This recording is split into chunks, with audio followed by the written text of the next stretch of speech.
Déjà, soyez prêts parce que votre premier semestre sera le semestre le plus difficile quand vous allez arriver. Déjà, il y aura la barrière de la langue, le travail, l'école, tes amis de classe, les gens vont vous embrouiller, les ondits vont vous dire ouais c'est comme ça, les blancs sont hypocrites, l'école est comme ça, c'est comme ça, c'est comme ça. Toi-même tu auras un accent qui est lourd parce que tu viens d'un pays francophone peut-être et tu ne veux pas vraiment t'intégrer, tu seras intimidé, tu vas te sentir rabaissé, tu vas sentir un peu de racisme. Surtout moi dans mon cas, j'étais le seul africain dans beaucoup de mes classes que je prenais frère, j'étais le seul africain et aussi noir dans cette classe. Je cause avec des gens, on me traite comme de la merde, mais c'est comme ça, c'est comme ça. Tu viens d'arriver dans un pays, tu dois vraiment t'intégrer, tu dois accepter beaucoup de choses sur toi pour pouvoir en fait avancer. Vous comprenez? Donc du coup les gars, regardez la vidéo jusqu'à la fin, c'est important. Likez, commentez, expliquez-moi vos expériences. Vous êtes aussi étudiants internationaux, quel que soit le pays dans lequel vous êtes dans les commentaires. Vous connaissez les gars. Sur ce, Banks to Banks.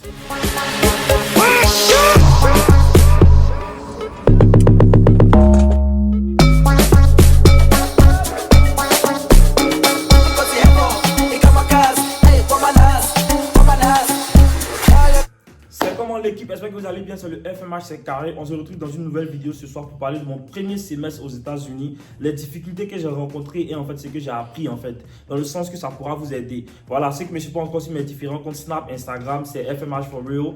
FMH TV sur Facebook, YouTube, FMH Boy sur TikTok. Voilà, ceux qui sont nouveaux, voilà, merci de me découvrir, de liker, de commenter pour le référencement de la vidéo. C'est important, nous sommes bientôt 4000 sur la page et voilà, c'est important. Les commentaires permettent à YouTube de référencer la vidéo YouTube, donc c'est important de commenter les gars. Activez la cloche de notification pour ne rater aucune de mes vidéos et envoyez-moi des propositions de vidéos, soit dans les commentaires, soit sur mes différents comptes, vous connaissez. C'est vos commentaires et vos retours sont toujours les bienvenus. Donc du coup les gars, je débarque aux États-Unis en 2021 en tant qu'étudiant international qui vient d'un pays francophone qui est la Côte d'Ivoire. Donc du coup, voilà, pour ne pas mentir, je parlais déjà anglais avant d'arriver aux États-Unis ici parce que voilà, après le bac, j'ai fait des cours d'anglais et puis à la fin de la journée, j'ai été un peu dans un environnement où les gens parlaient beaucoup plus anglais avec moi. Donc du coup, voilà, tu viens aux États-Unis, tu parles anglais, tu comprends très bien, mais tu as un accent qui est très accentué, donc on te rappelle tout le temps que ton accent il est fort. Voilà, donc je viens.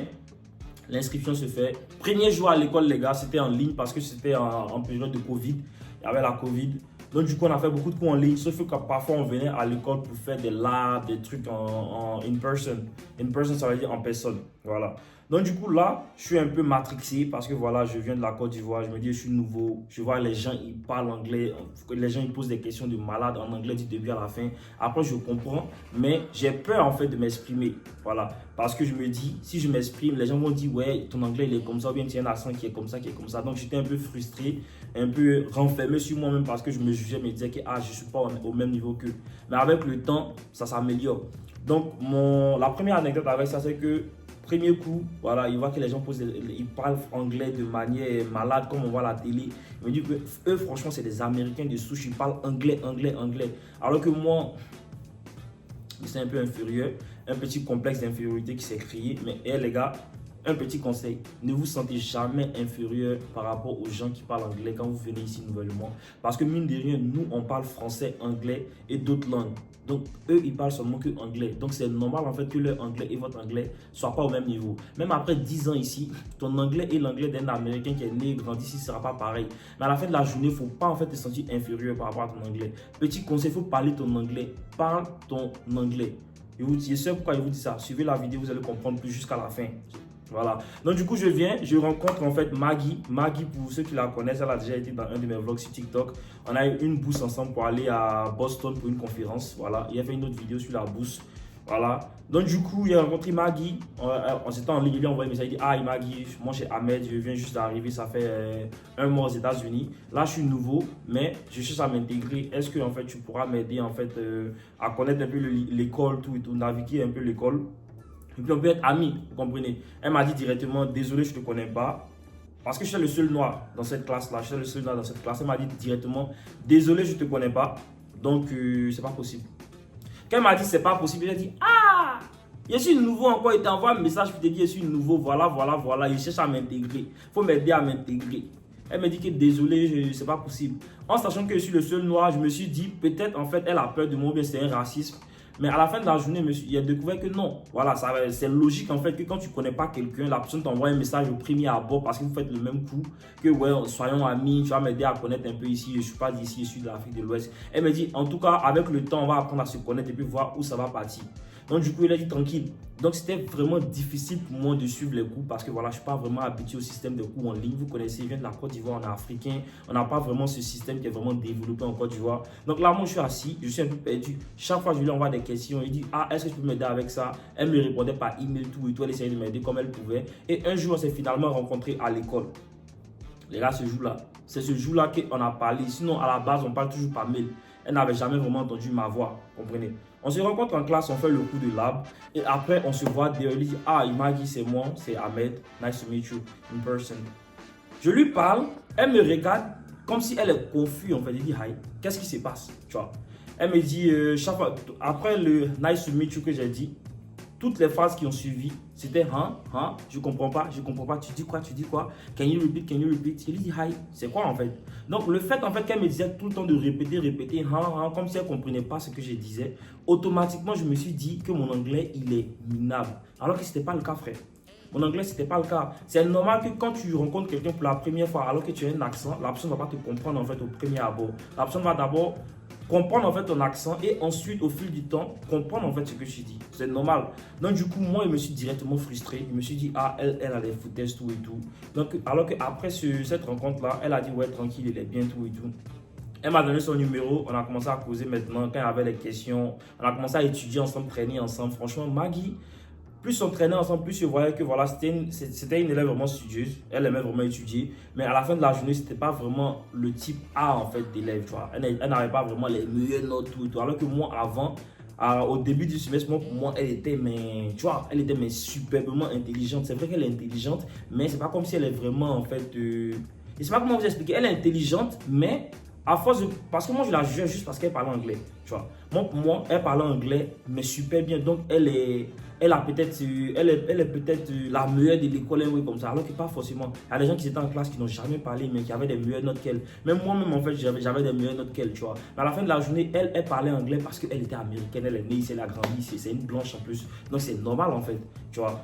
Donc c'est juste pour vous dire que ne soyez pas complexés par votre anglais. Ça ne sera pas facile le premier semestre, mais à la fin de la journée, vous allez vous habituer. En tout cas, une chose est sûre, intégrez-vous. L'intégration, c'est important. Moi, pour moi, c'est quelque chose avec lequel je ne me suis pas amusé. Parce que moi, de nature, je suis extraverti. J'aime bien rencontrer des gens, découvrir des gens.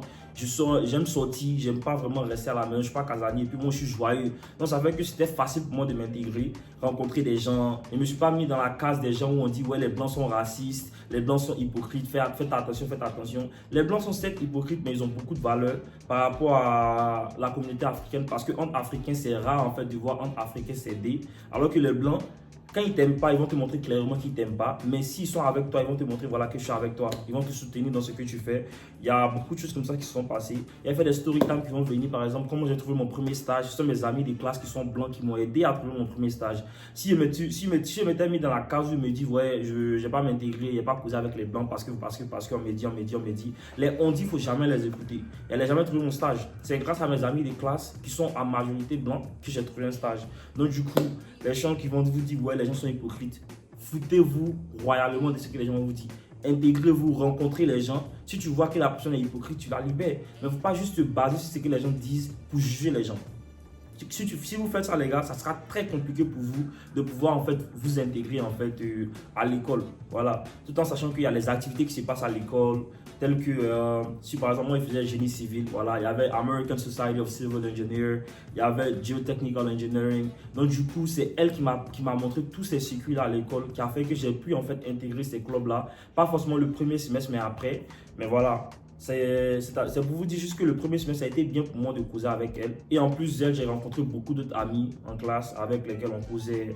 On a commencé à étudier ensemble. Moi, je suis quelqu'un, dès que j'ai une question, quand je ne comprends pas, je vais toujours vers les gens. Je n'ai pas honte de demander en fait.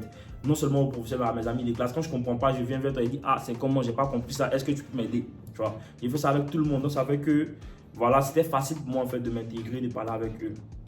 Ensuite, les gars, le climat, l'hiver. Quand j'ai débarqué ici, c'était en janvier. On était en plein milieu d'hiver, les gars. Il faisait froid de malade. Et s'il y a une chose qu'on vous dit pas, c'est que l'hiver, ça vient avec la dépression. L'hiver, ça vient avec la dépression, les gars. Parce que le soleil se lève à 7 heures, le soleil se couche à 16 heures. Donc pour toi, la journée dure peut-être 7 heures, 8 heures, 9 heures, 10 heures.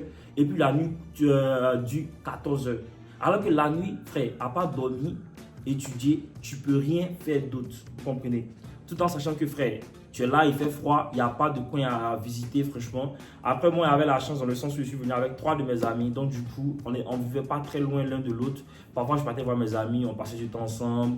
Donc, ça aidait beaucoup. Mais la dépression est réelle. Donc, quand vous arrivez ici nouvellement, pour ceux qui sont au pays, soyez prêts à ça, soyez prêts à en parler. Il n'y a pas en fait il y a rien de mal à pouvoir avouer que actuellement mentalement ça ne va pas. Je suis un peu en dépression. Parlez-en à vos amis, c'est important. Voilà. Ou bien même vos familles, c'est à vous de voir. Mais c'est important en fait de savoir que ça existe. Quand on parle de problème mental, ce n'est pas seulement la folie. Comprenez? Ça existe ici. Et je pense que tous ceux qui sont aux États-Unis ou bien même qui sont dans les pays où il fait froid, ils peuvent en témoigner dans les commentaires. La dépression existe et ce n'est pas forcément un signe de faiblesse. Ça va pas, voilà, faut pas te mettre dans des problèmes bizarres. Parle-en et puis voilà, essayez de régler. Le climat, il est tellement extrême au Minnesota, c'est que parfois on va jusqu'à moins 30 degrés. Moins 30 degrés. C'est-à-dire qu'il fait froid de malade, tu sors sans tes gants, en 30 secondes, ta main est gelée, tu commences à... Frère, toi-même tu es gelé en fait. Parfois même mes oreilles ont failli tomber parce que moi je sais pas, j'étais nouveau. Mon premier semestre, une petite anecdote, c'est que je suis parti à l'école une fois, il faisait froid, mais moi je m'amuse. Je ne comprenais pas en fait la complexité du climat, vous comprenez. Donc je m'habillais, je partais à l'école sans vérifier en fait la météo. Je suis parti à l'école une fois, j'étais bien évidemment un peu blindé, mais mes oreilles étaient dehors. Je vous jure que de la maison à l'école, je marchais parce que mon appartement était juste à 5 minutes, 6 minutes, 7 minutes de marche de l'école. Il marchait. Mais les 7 minutes de marche que j'ai fait de la maison à l'école, quand je suis arrivé à l'école, je vous promets que je ne sentais plus mes oreilles et mon pied à cause du froid. À cause du froid. C'est-à-dire le froid c'est tellement intense que tu t'amuses, ça peut te créer des problèmes. En plus de ça, le froid ça vient avec beaucoup de problèmes de santé. Donc les gars, faites attention. Et voilà, c'est un peu ça. Sinon à la fin de la journée, mon premier semestre côté école, voilà. Côté académique, voilà. C'était un peu difficile dans le sens où je n'étais pas habitué au rythme en fait d'études des Américains. Dans le sens où, je m'explique plus. Mon premier examen que j'ai fait aux États-Unis ici, c'était avec un professeur que j'admire de tout mon cœur. Franchement, c'est un des meilleurs professeurs que j'ai. C'est une des meilleures rencontres que j'ai eues à l'école. Il n'a pas dit son nom, mais c'est un professeur à l'école là-bas. C'était un coup là, il a oublié le coup déjà. Mais mon premier examen, les gars, c'était 5 problèmes en 50 minutes. 5 problèmes en 50 minutes. J'ai seulement pu faire 2-3 problèmes en 50 minutes. Parce que le temps pour moi, c'était trop petit. Comprenez? Réfléchis, lis une fois, 2 fois, 3 fois pour être sûr que tu comprends parce que tu es nouveau, tout et tout. Je te dis que peut-être ça ne va pas aller. Et mon premier examen, je pense que j'ai eu 48 100. 4600, les 2 problèmes que j'ai fait complètement, je les ai tous eu correctement. Et les 2 autres problèmes que je n'ai pas touché faisaient, je pense, 50 points. Le 3e problème qui faisait 10 points, je pense que j'ai touché un peu, mais je n'ai rien fait de vraiment concret. Et puis, je submit mon examen. Donc, le professeur, il m'a dit, qu'est-ce qui s'est passé en fait? Il m'a appelé dans son bureau, on est venu, on a parlé. Il a dit, ah, bonjour monsieur, moi je suis nouveau. Je m'appelle Fofana Mami Ahmed, voilà. Je suis nouveau, donc ça fait que le temps en fait, avec le temps de l'examen, moi je le trouve un peu trop petit. Il a dit, ah, faut t'habituer parce que ici c'est le temps en fait des examens. Il a dit, ah, ok, il n'y a pas de souci. Tu vois. Il a dit à vous, mais vas-y, fais tes preuves, les prochains examens et on va voir ce qu'on peut faire pour que tu puisses refaire ton examen. Parce que moi, je lui ai dit, hey, monsieur, les 2 problèmes que j'ai fait, je les ai trouvés en fait. Donc, tu vois que logiquement, c'est pas comme si je ne connais pas. C'est juste que c'est un problème de temps. Il a dit, il n'y a pas de souci. Et puis après, il était musulman. Donc, à la fin de la journée, après mon premier examen, tout et tout, j'ai dû en fait travailler beaucoup plus rapidement. Parce qu'on nous dit généralement que l'école est très facile ici. C'est vrai que c'est facile dans le sens où tu connais le système et puis tu es vraiment favorable au fait au système. Mais quand tu es un peu nouveau au système ou bien tu t'amuses trop avec le système, c'est très rapide en fait de pouvoir en fait te perdre en fait dans le système. Dans le sens où c'est pas facile en fait. L'école n'est pas totalement facile aux États-Unis ici. Ça, c'est difficulté. C'est vrai qu'on peut te dire que tu es à la maison, tu étudies. Tu fais ton examen à la maison, tu penses que c'est facile. Même plus, tu fais ton examen à la maison, mais la difficulté de l'examen est plus que si tu faisais l'examen en classe. On peut te dire que tu fais ton examen, c'est open book. Open book dans le sens où tu peux utiliser ton livre pour faire ton examen. Mais frère, tu utilises ton livre pour faire ton examen. Les informations que tu cherches dans le livre, les informations que tu as dans le livre ne sont vraiment pas utiles en fait à ton examen. Donc il y a beaucoup de choses en fait qui sont là. La barrière où on dit, il faut que la barrière soit brisée dans le sens où les gens disent ouais, l'école est facile, l'école est facile. L'école n'est pas totalement facile ici. Je respecte le fait que l'école est plus compliquée en Afrique parce que voilà, il y a beaucoup de difficultés là-bas. Mais ici, l'école n'est pas aussi facile. Voilà, parce que moi j'avais ce petit préjugé, on me disait l'école est facile, c'est pas totalement facile.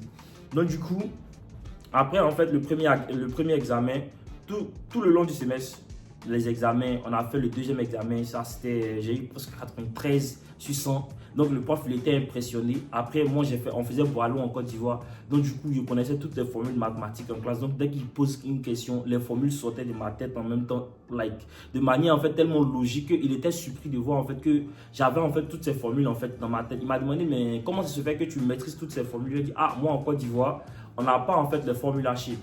Les formules, ça veut dire les papiers des formules. Parce qu'ici, on nous donne des papiers de formules pendant les examens pour que tu puisses chercher la formule. Alors que nous, on avait fait Boileau des formules depuis la terminale, frère. Donc, les formules de mathématiques, ça sortait comme ça sortait. Donc, il était déjà impressionné. Et puis, le troisième, quatrième examen, j'ai eu 96, 97 ou 98 là. Donc, il m'a dit, frère, viens dans mon bureau, on va parler. Je suis venu dans son bureau, il m'a dit, clairement, ton niveau, il est bien. Ton premier examen, je suis sûr qu'il y a un problème. Donc, vas-y, tu vas arriver à ton premier examen. Donc, du coup, j'ai pu refaire mon premier examen, j'ai validé la classe avec A+, voilà. Et c'est là que j'ai su que voilà, Maggie, elle était bien, mais j'étais juste en fait impressionné par son anglais. C'est pas parce que tu parles bien anglais que tu es forcément en fait le meilleur élève, vous comprenez. Mais c'était juste une petite parenthèse aussi. Voilà, j'espère que ça va vous aider. Donc quand vous venez, voilà, juste faites de votre mieux. Si vous avez des questions, vous avez des préoccupations, parlez à vos professeurs, c'est important. Et ne vous prenez pas la tête en fait, ne vous prenez pas la tête, mais ne mettez pas dans votre tête que l'école est facile ici. Après, si tu fais une filière comme ingénierie, il ne faut pas mettre dans ta tête que l'école est facile. Peut-être que d'autres filières, ça sera plus facile qu'ingénierie, mais il y a des filières, si tu t'amuses, frère, si tu t'amuses, tu vas galérer, tu vois. C'est comme ça. À part ça, on parlait de quoi d'autre? Donc, c'était un peu ça. Le premier semestre, c'était ça. Et puis là, je recherchais un travail aussi. Voilà, j'étais à la recherche du travail. C'était compliqué de trouver un travail. Et j'ai trouvé un travail à la fin du semestre où on allait me payer 10 $ l'heure. Mais je n'ai pas pu commencer le premier semestre, je pense pas. Non, j'ai commencé à la fin du semestre. Je pense un mois avant que le semestre se termine, j'ai commencé mon premier job étudiant. À Chick-fil-A, on me payait 10 $ l'heure. C'était vraiment pas en fait suffisant dans le sens où je n'arrivais pas à faire grand chose avec. Mais voilà, la vie a fait ce que la vie a fait. Et voilà quoi. Donc on a continué avec le premier job étudiant jusqu'à la fin du semestre.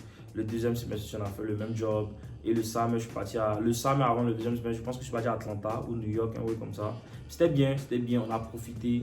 Franchement, le premier semestre, je me dis en tête que ça serait un semestre qui ne sera pas facile, mais ne vous laissez pas en fait morfondre dessus. Parce que c'est le premier semestre qui va déterminer tout en fait le reste de votre cursus scolaire. Parce que sur votre premier semestre, vous êtes déjà mis dans une certaine case, école-maison, école-maison. Franchement, les gars, ça ne va pas le faire parce que le but aussi, l'école est chère ici. Quand les parents payent, c'est pas seulement pour faire école-maison. Tu dois t'intégrer à l'école, aller dans les activités de l'école. En fait, rencontrer des amis à l'école dans ta filière avec qui vous pouvez en fait avancer ensemble. Parce qu'à la fin de la journée, ce sont tes amis de classe en fait qui peuvent vraiment t'aider à comprendre non seulement le lexique en fait de ta filière, parce que nous on fait ingénierie. Imagine tu viens en fait d'un pays francophone, tu n'as aucun lexique en fait de ta filière. À force de traîner avec tes amis de classe, vous parlez de vous parler en fait le vocabulaire des classes, des cours que vous prenez à l'école. Donc ça fait que tu commences à vraiment adopter en fait ce vocabulaire là. Tu as un certain lexique en fait tu as un certain lexique en fait dans ta filière. Vous comprenez. Et puis en plus de ça, ils peuvent t'aider sur différentes formes. Donc voilà, c'est un peu ça. Donc vous connaissez, j'espère que la vidéo vous aura aidé. Si ça vous a aidé, laissez un commentaire dans les commentaires. Et puis likez la vidéo, commentez. Envoyez-moi d'autres propositions de vidéos. C'est toujours un plaisir de filmer des vidéos pour vous expliquer mon expérience, les problèmes que j'ai rencontrés et puis comment en fait je les résous. Voilà, donc en tout cas c'est une série de vidéos qui vient. Je vais vous expliquer un peu tout mon parcours ici, ce que j'ai vécu au quotidien. Il y a d'autres, on va rentrer dans des détails. Et il y a d'autres, on va en planer un peu autour comme cette vidéo là, parce que c'est une vidéo qui est quand même généraliste. Voilà, c'est une vidéo qui est générale, voilà, c'est une vidéo qui est quand même générale. Eh les gars, je commence à perdre mon français, ne me jugez pas, je commence à perdre mon français. Il y a beaucoup de personnes qui me posent ces questions là, donc je me suis dit la vidéo va vous aider, voilà. Et soyez prêts, si vous venez, vous connaissez, moi je suis là, vous connaissez mes différents comptes, écrivez-moi, posez-moi des questions. C'est la famille, je vous ai déjà dit, c'est une équipe, vous me soutenez, moi je suis là aussi.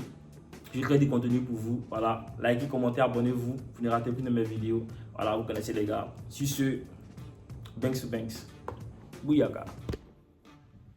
Bien évidemment, mon premier semestre aux États-Unis a été le semestre le plus dur entre le changement climatique. Imaginez quelqu'un qui est né, grandi dans la chaleur et vient aux États-Unis, dans un des États les plus froids des États-Unis. Il fait froid de malade. Je suis au Minnesota. Il y a la neige partout. On va jusqu'à moins 30, moins 25 degrés. Et puis en plus de ça, la barrière de la langue, frère. C'est vrai que tu comprends anglais, mais on te dit que tu as un accent qui est fort. Donc là, tu es limité. L'intégration aux États-Unis, tu ne connais pas le système, tu es bleu, tu ne connais rien en fait des States. Donc mon premier semestre, bien évidemment, les gars, ça a été un challenge mais total. Donc du coup, vous devez en fait vous préparer à ça. Parce que quand vous allez venir votre premier semestre, ça ne sera pas facile, surtout aux États-Unis ici, parce que c'est un pays anglophone.